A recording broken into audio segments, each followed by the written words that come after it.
Très heureuse de vous retrouver dans notre méditation « Notre Dieu est merveilleux » qui s'intitule « Le prophète désobéissant ». À la loi et au témoignage, si l'on ne parle pas ainsi, c'est qu'il n'y aura point d'aurore pour le peuple. Ésaïe 8, verset 20. Nous ne connaissons même pas son nom. De lui, nous savons seulement qu'il était un homme de Dieu, un prophète, détenteur d'un message de Dieu, qu'il était venu à Béthel juste au moment où le roi Jéroboam allait brûler de l'encens sur un autel idolâtre. Sans tarder, le prophète communiqua le message de Dieu au roi. L'autel serait détruit et les cendres répandues. Voir 1 Roi 13, versets 2 à 3. Le signe s'accomplit à la lettre. L'autel se fendit et la cendre qui était dessus fut répandue. Verset 5. Mais à ce moment-là, la colère du roi Jéroboam était à son comble.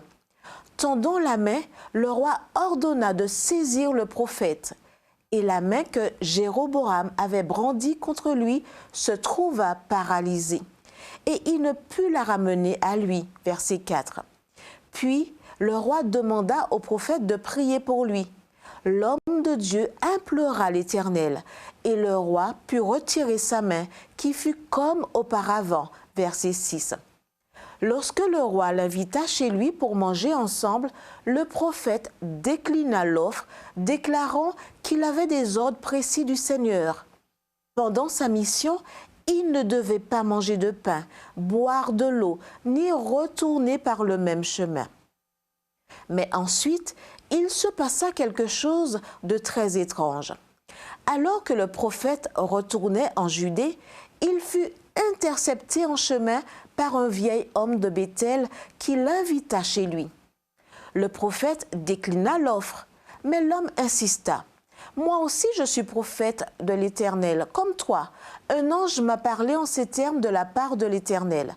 Ramène-le avec toi dans ta maison et qu'il mange du pain et boive de l'eau. » Verset 18. C'était un mensonge qui servait à tromper l'homme de Dieu. L'homme de Dieu retourna avec lui et mangea du pain dans sa maison et but de l'eau. Verset 19. Comme il mangeait, Dieu parla par le faux prophète.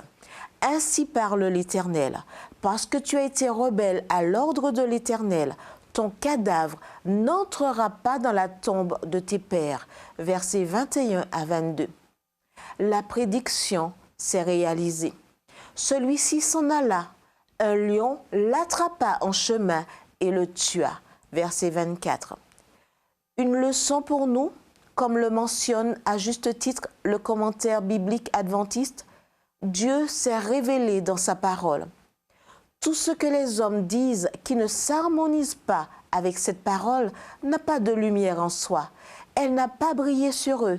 En d'autres termes, dans les domaines où Dieu a révélé sa volonté, ne permettons à personne, pas même à un ange, de nous détourner d'eux. Ainsi parle l'Éternel. Prions. Père Saint, montre-moi le chemin de l'obéissance et permets-moi de le parcourir quoi qu'il arrive. Que ta volonté soit faite dans ma vie, aujourd'hui et à jamais, au nom de Jésus. Amen.